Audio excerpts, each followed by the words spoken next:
New at 6 this evening, frustration and concern this evening in Polk County after a deadly police shooting in Haines City this past weekend.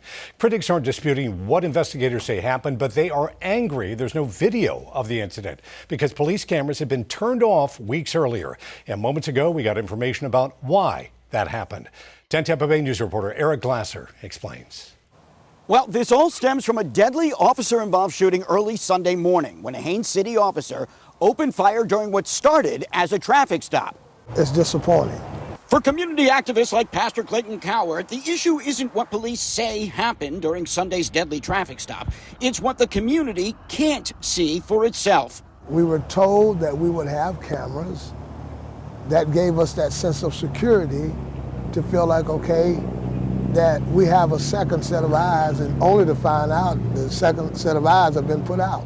24-year-old Leuven Seuss was shot and killed by Haines City police officer Ryan Hamilton after police say Seuss backed up and then drove directly toward the officer during a traffic stop. At this time, Officer Hamilton fired several shots. Still, there's no dash or body cam video to confirm what happened because the department quietly stopped using its police cameras on October 1st, citing performance problems with its vendor, California-based LensLock. But we don't find out until after a shooting.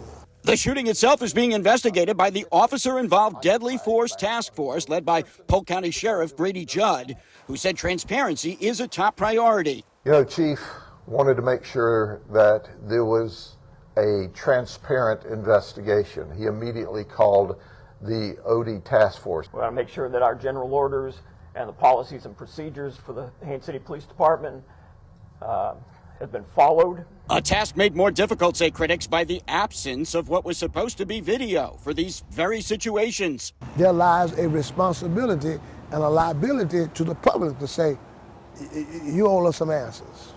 City officials say they're now working to replace the camera system and may switch to Axon, a company used by many other Florida departments. But why the public wasn't informed and how much longer this lapse will continue are issues likely to come up at next week's City Commission meeting. In Haines City, Eric Glasser, 10 Tampa Bay News. And just minutes ago, 10 Tampa Bay received a statement from the Haines City Police Department. Here it is right here. It says the LensLock cameras had numerous problems, including holding a charge, uploading at docking stations, and in-car camera systems that never became operational. They say the City Commission did not appropriate funds to continue the contract, which effectively terminated it. All body-worn and in-car cameras were removed from service at the end of September. The statement says the city is working to finalize an agreement with a new vendor for cameras right now.